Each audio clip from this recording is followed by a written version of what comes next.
So now we got some health cooking on the stove. So I'm gonna toast a Pop-Tart. It's all about balance.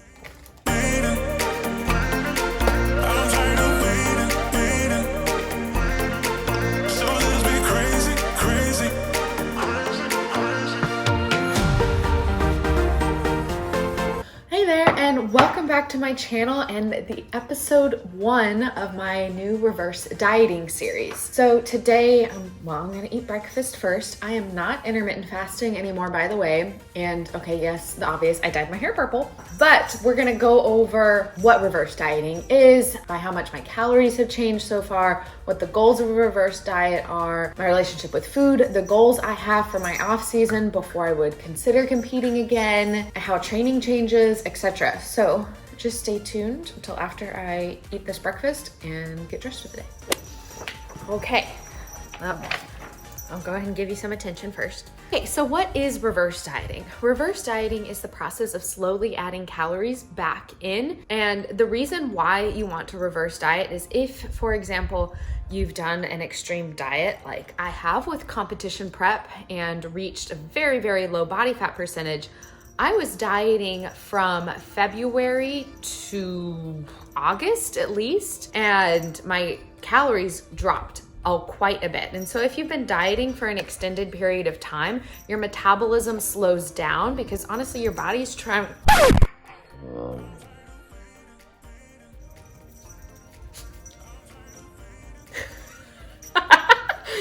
Mia! Your body is trying to keep you from dying, for example. And so that's why your metabolism slows down, because your body's trying to expend less and less energy as you keep dropping your calories, as you keep dropping weight. So for example, you might end up being able to maintain your weight at something like 1,500, 1,300, 1,200 calories. And that's not ideal. You should be able to eat 1,900, 2,000 plus calories and maintain your weight. But after dieting for a long period of time, when your metabolism slows down like that, those are some of the negative adaptations that come along with dieting. So enter the reverse diet. When you slowly add back in calories week to week, your metabolism will start to speed back up slowly, and then you'll be able to increase your calories. And now this is especially kind of the season for reverse dieting since the holidays are coming up and most people want to be able to eat more calories, because more calories equals more Christmas cookies. And since everyone is completely individual, how much your calories increase week to week, it entirely depends on you and your metabolism. So anywhere from like 40 to 100 calories per week, and usually from carbs and fats. And how you determine whether it's carbs or fat, it's kind of just up to you and your preference and what your body responds best to. And as far as like how high you can expect your calories to get, I would say don't go in with an expectation. I went in with an expectation of being able to like eat 3,000 calories last year. And I gotta admit, I was a little disappointed when I wasn't able to get them that high. Because again, it's all up to you and your metabolism and how your body responds to things. This year, the lowest my calories ever got in prep was about an average of 1,260 calories. Since my first show of the season, August 1st, my calories have been steadily increasing. So I was actually able to reverse diet into my national show. And now I'm eating on average 1,750 calories. So they have gone up quite a bit, but I'm expecting to hopefully at least get into the 2,100 calories. Now let's talk about food relationships. When you're dieting in prep is probably the most extreme restrictive diet that you can go through. Now, if you watched my prep series, you know that I wasn't restrictive with my foods. I was still eating Pop-Tarts. I was still eating and enjoying a wide variety of foods and treats. If I was craving cookies, I made a protein cookie. You know, I was not restrictive during prep, but that said, I was hitting my macros by the gram every day for 6 months. So I feel like every competitor who comes out of a show, they struggle with their food relationship in some way or another. And that's really what off season is about, is kind of repairing that food relationship. So I know that I've got a lot of work to do on repairing my relationship with food, especially in a few key areas. So let's rewind here and take it back to my off season last year to give you guys a little bit of context on my relationship with food in off seasons. So in my off season last year, I never had any free or cheat meals in my plan. So from my mindset, I was kind of expected to hit my macros more or less to a T, but with slightly less perfection since it was off season every single day. And now of course, so when like a special occasion rolled around, like my dad's birthday, I texted my coach and I said, hey, is it okay if I eat like the family dinner? And of course my coach was like, yeah, of course. But because it was like off plan, whenever I had a special occasion, I wound up going quite a bit overboard. So for my dad's birthday, for example, I ended up being like so hyper focused on the food because I was like, oh my gosh, I don't have free meals often, so I need to eat all the food that I can't have normally in my macros and make it count because I can't do this all the time. And so because I didn't have that like security blanket of knowing that I could go out to dinner, I became very food focused and I was planning for my next like extravaganza quite often. So I would kind of like implement special occasions on my own. Once, maybe about every 2 to 3 weeks, I would have like a really nice dinner out or something, but it had to be worth it. But because it wasn't on plan, I would get so anxious about going off plan and being bad that I ended up like being so hyper focused on the food and anxious. And there was one night where I planned to go get Indian food with my parents, came home from work, was so anxious about going off plan that I ended up snacking on peanut butter and actually kind of being full before I even got to dinner. And then of course ate dinner too, and then probably a little bit more when I got home because it was off plan and I was being bad, so I had to make it count. Now this happened on occasion last year in off season, but then I kind of got it under control and kind of dug in because my coach kind of told me like, Emily, if you're a competitor, this is just the way it has to be. You gotta hit your macros. This is the lifestyle that you chose. And so I had no idea that not having free meals in my off season was pretty irregular. And now I've learned.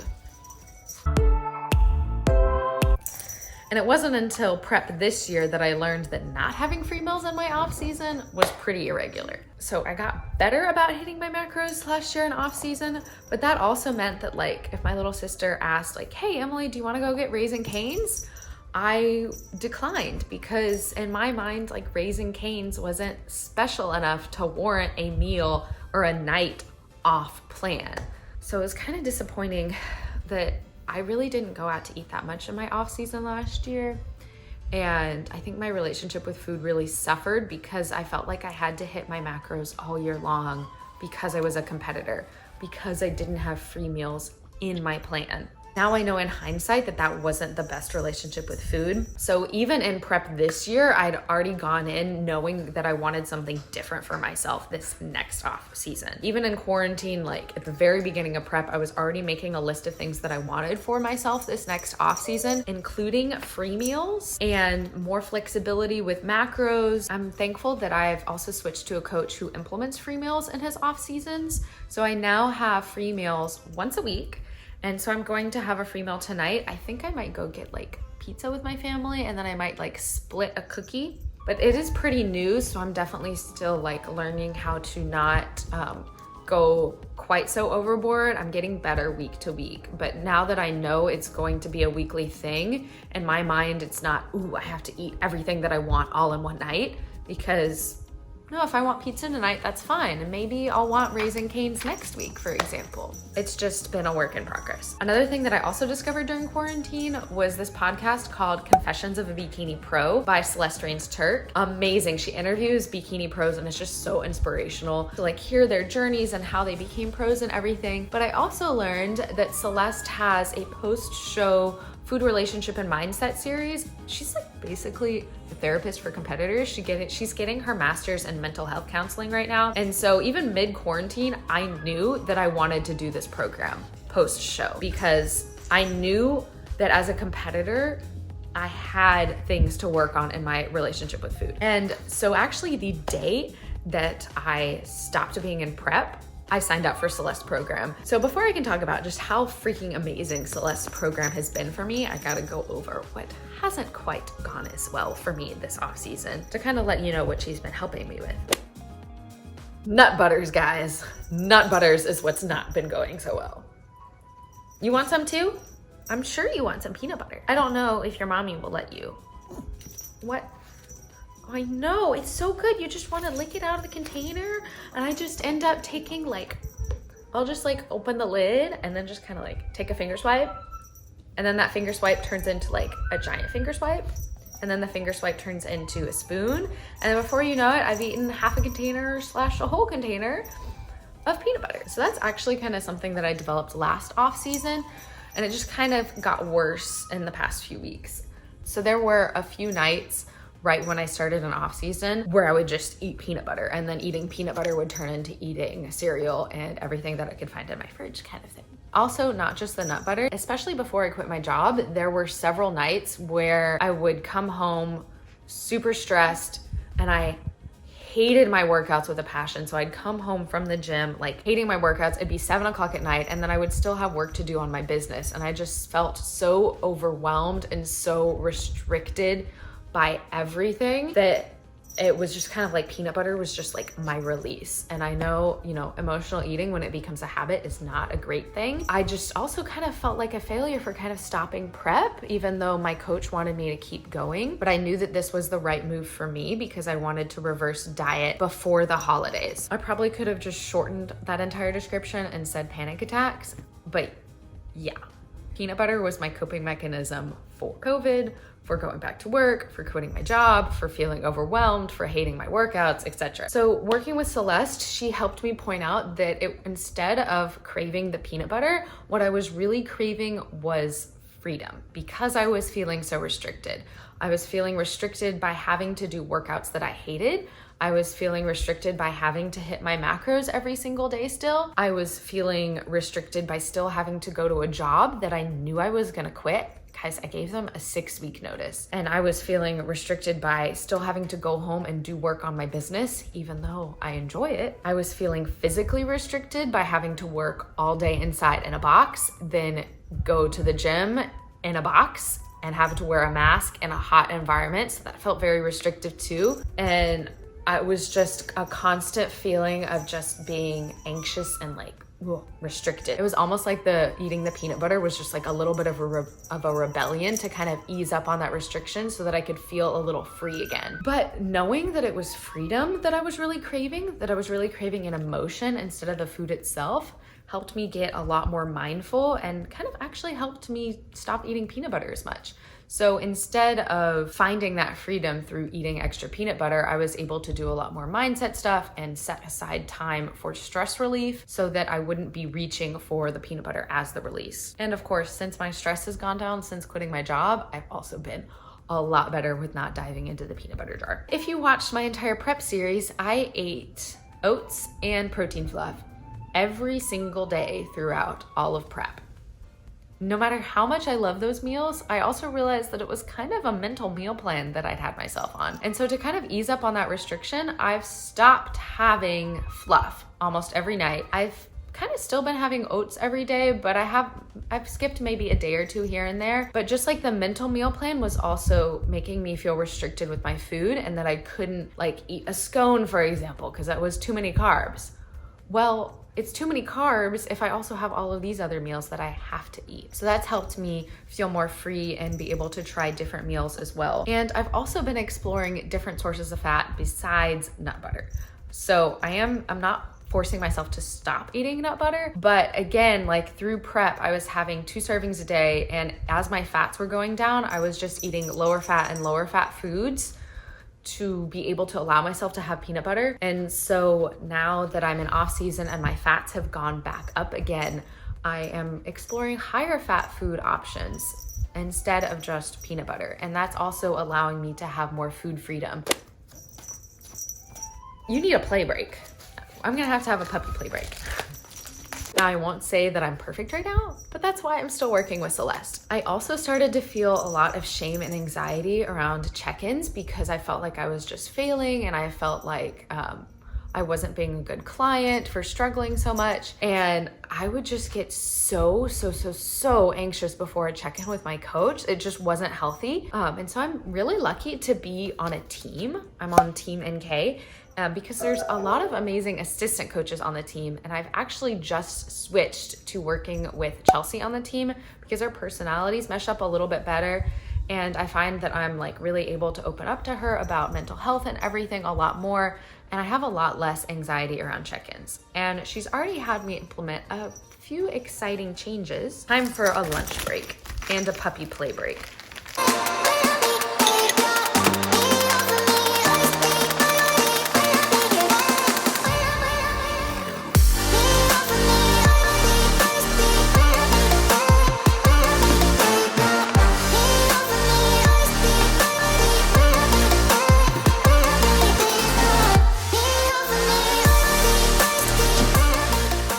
Made the PB2 a little bit watery. These are my peanut butter cauliflower oats. The recipe's on my blog, of course. Yeah, some of the changes that Chelsea is having me implement now is instead of having to kind of be super strict and hit every single macro every single day, she's actually having me just hit a protein and calorie goal. And so this way, if I want to have a little bit more fat in my day one day, that's all right. If I want to have more carbs and a little bit less fat, that's fine. So basically right now, my goal is to stick to 140 grams of protein and 1750 calories. Of course, since I am reverse dieting, that number is going up a little bit every single week. Another thing that she's having me do is I'm not going to be weighing myself for at least a week or two now to just kind of see if that helps my mental health a little bit, because especially with prep, you're just like trained to see the number going down is a good thing. And it's very, very hard to detach your worth from the scale, because as a society, again, we've been trained to see the scale going down is a good thing and the scale going up is a bad thing. And right now, the scale going up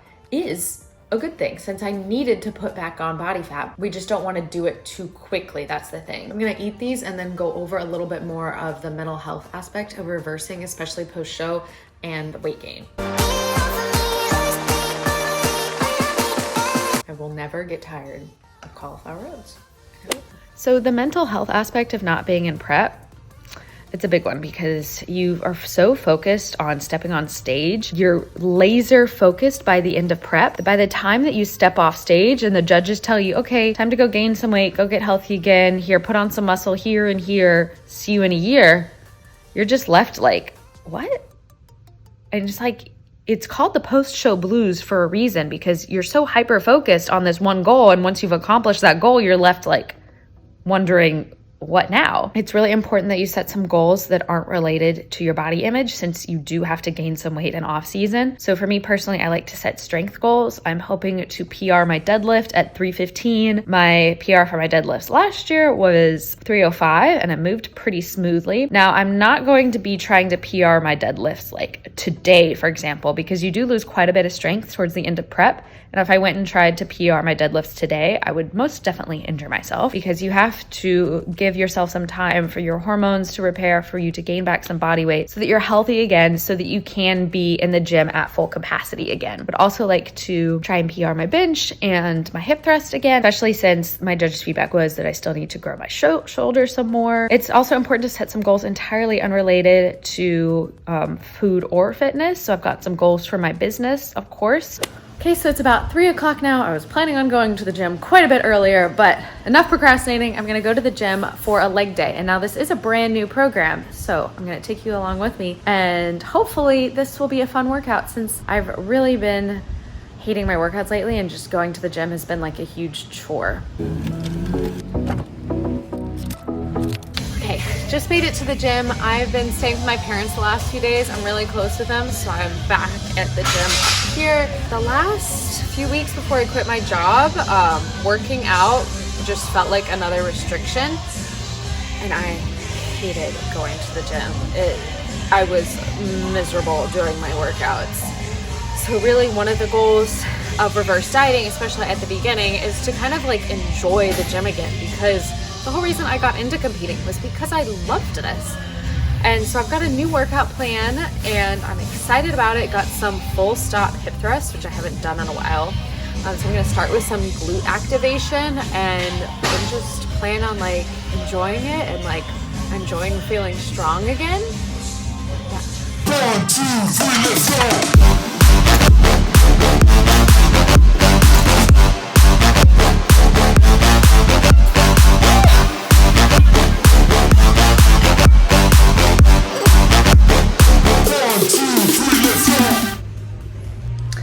So just got done with that new leg program. I did a little bit more than filmed because it kind of got busy. I feel like I got my mojo back. That was like the best workout that I've gotten in weeks. I felt strong, I felt confident, I felt like a badass again, and that was just like what's been missing. The gym is why I compete, because I just love working out and I love feeling strong, and I felt strong again today.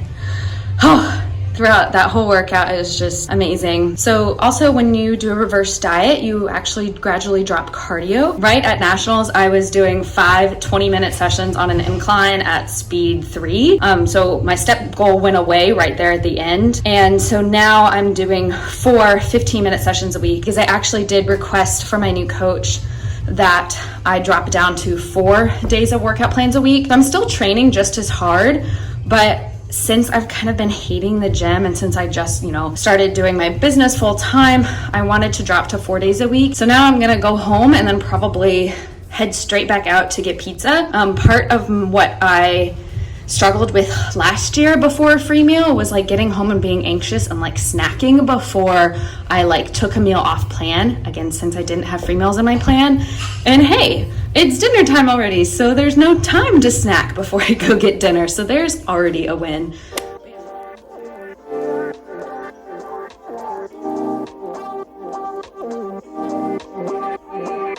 Hey there guys, it's a couple days later, and honestly, that was the best free meal that I have ever had since before competing at all. I was not anxious about the food at all. My family, when I got home from the gym, they were snacking on chips and queso. I had pretty much exactly 2 chips, and then I left to go order pizza. Who in the world can only eat just 2 chips? I feel like last year in off season, I probably would have sat down in front of the chip bowl and started eating anxiously pre-gaming before dinner, and kind of would have ruined dinner. Last thing I have planned for this episode is to talk about my blood test results and then when I would consider competing again.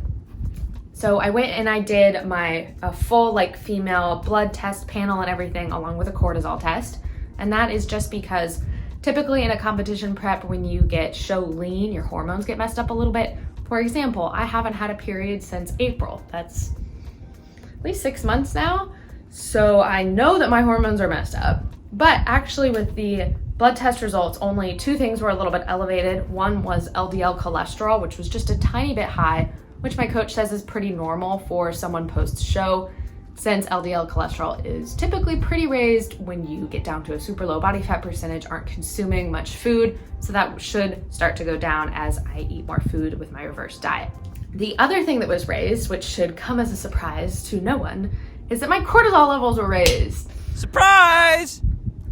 I've been really trying to reduce stress so badly these last couple months. Heck, all of 2020, am I right? And so at least they weren't absurdly high. But geez, I wonder what they were like 3 weeks ago when I was still working. Speaking of cortisol, I don't think I mentioned at the beginning of the video why I stopped intermittent fasting, but I learned that intermittent fasting is bad for people who are high stress individuals, because your body naturally wakes up in the morning due to an increase in cortisol. When you eat food like breakfast, that's when your insulin spikes and cortisol goes down as a result. So by eating food, you're lowering your cortisol. So because I was putting off eating until noon, I was walking around with perpetually elevated cortisol levels, plus elevated because I'm a high stress individual. And it was just I was getting pretty anxious and antsy by the time my first meal rolled around. Now, I'd been doing intermittent fasting for 2 years, so I just kind of assumed that was how I operated. But since I've stopped intermittent fasting, I have been, I think, a little bit overall less stressed, especially by the time noon, aka lunchtime, rolls around. Now that said, my roommate intermittent fasts, and she's one of the most chill people ever. So if you're just a chill person, it's probably fine for you. If it works for you, you do you. Now, before I would consider to compete again, there's a couple key things that need to be improved upon in this improvement season. Number 1, getting my period back for sure. Long-term loss of period can lead to osteoporosis, and it's actually a really good thing to go through your cycle from a performance and athletic muscle building standpoint. And number 2, which should be obvious, my relationship with food needs to get a lot better. So I really think that all these little tiny things popped up in my off season last year and they weren't really taken care of. And so they just kind of got brushed under the rug, and I started prep, this super restrictive diet, which I did really well with. But then when I was dropped off back into improvement season again, all the old habits came back worse because they've just kind of been building up because I never really dealt with them. So that's a big thing that I need to be working on this improvement season, is definitely lowering my anxiety around free meals, social outings, etc. And of course, with the peanut butter. All right, I actually have a whole giant list of things that I wanted to talk about that you guys asked me about reverse dieting, and honestly, there's just not enough time in a single video, which is why this is gonna be a reverse dieting YouTube series. So if you liked this video, don't forget to give it a like, subscribe, and yeah, don't miss any reverse dieting updates here. Check me out on Instagram. If you like my recipes, head on over to my recipe blog, and yeah, I'll see you guys next time. Mia, you cannot do this on YouTube.